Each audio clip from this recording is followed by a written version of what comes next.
Hi everybody, welcome to Fast Homebrew. Today I'm making Dr. Smurto's Golden Ale. This is the current version, which he likes the best apparently. It's the one with a lot of rye in it instead of wheat malt. So, brew day, first things first, your limiting factor is getting the water on. So get the water on first thing, then do whatever else you have to do, like feed the dogs, grace. There you go, I say grace, then they eat. Feed the baby, he seems pretty happy about that.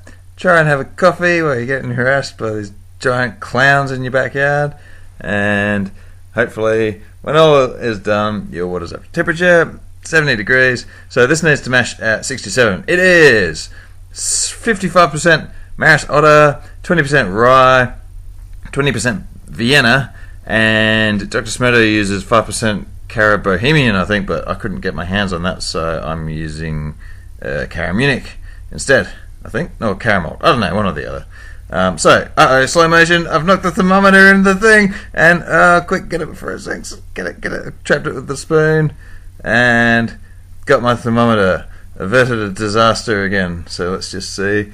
No, I'm getting false readings now. It's reporting about 10 degrees higher. But anyway, it's supposed to mash at 67 degrees, this one, and according to Dr. Smurto, it should mash for 90 minutes. I normally do 60, so I'll just follow the instructions and try and do this one for 90. So there we go. You go there for 90 minutes, and yeah. Alright, this is Max Cam. So while we're on Max Cam, I'll talk about the recipe.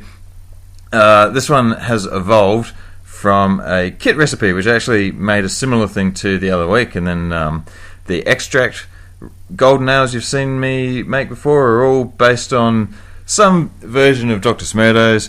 I like to use it to experiment with hops.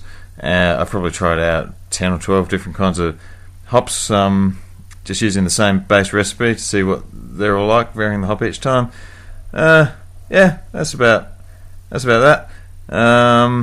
So I don't know if he does it brew in a bag.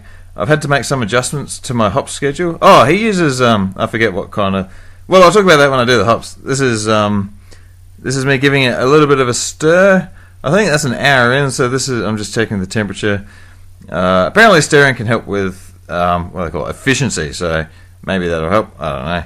Anyway, all done now. So time to lift the grain bag out. If you remember last time I did this, I pulled the whole contraption down because the nut came undone, so just be very careful. Nice and tight, you're all good. One quick motion, up you come. Thing goes under, back down, and twist the bag again to squeeze the grains. That's doing a squeeze, but I've poked a hole in it with my finger, so I guess I need to stitch that shut or something before next time, or maybe get a new bag, depending on how much they are. So anyway, that's coming up to the boil now. So here I am with some Magnum hops. So Magnum is for bittering. What I do is I figure out how much I need by working my way backwards from the bitterness I get from the later editions. I'm using Amarillo. Oh, now I'm trying to teach Jonah to play on the piano. Play on the piano, Jonah. No, he's just pushing it away. Because they're in there for an hour, so I've got some time to kill. So, alright, if you're not going to play on the piano like that, I'll get you to play on the piano like that. There you go, play with that. Jonah's playing on the piano. What a smart baby, yes. Okay, so Amarillo going in, and I think this is going. Oh, don't eat the hops, Tyson. He seems interested in them, but hops are poison to dogs, so don't let your dog eat hops. So, 40 grams at 20 minutes, but because I'm no chilling, I'm putting them in at, along with the well flock, at 10 minutes to go, because it will continue to add bitterness while it's hot if you don't chill it. So this is flameout, but these are supposed to be the flameout hops, but I'm worried that they're going to also add too much bitterness. So I'm just taking the temperature and I'm keeping my eye on it. So 10 minutes in. Hops add bitterness right down to 79 degrees. And so let's see, I forget, it's I can't read the thing, but anyway, that's a little longer than usual. Then I left them in there for 15 minutes, and now I'm doing the whirlpool.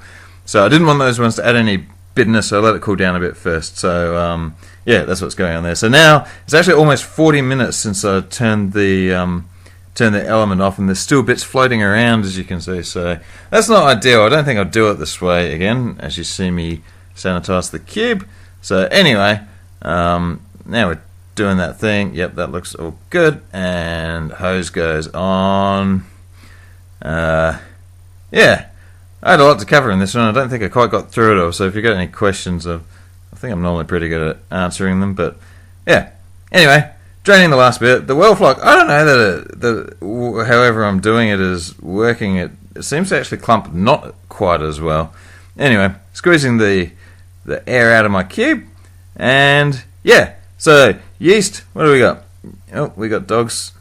Yeast, USA5, that'll go in when I rehydrate it tomorrow, but we're done! We're done. Dr. Smurto's Golden Ale, very well-known recipe. This is a chocolate Easter egg bunny thing because it's Easter, so have a whatever.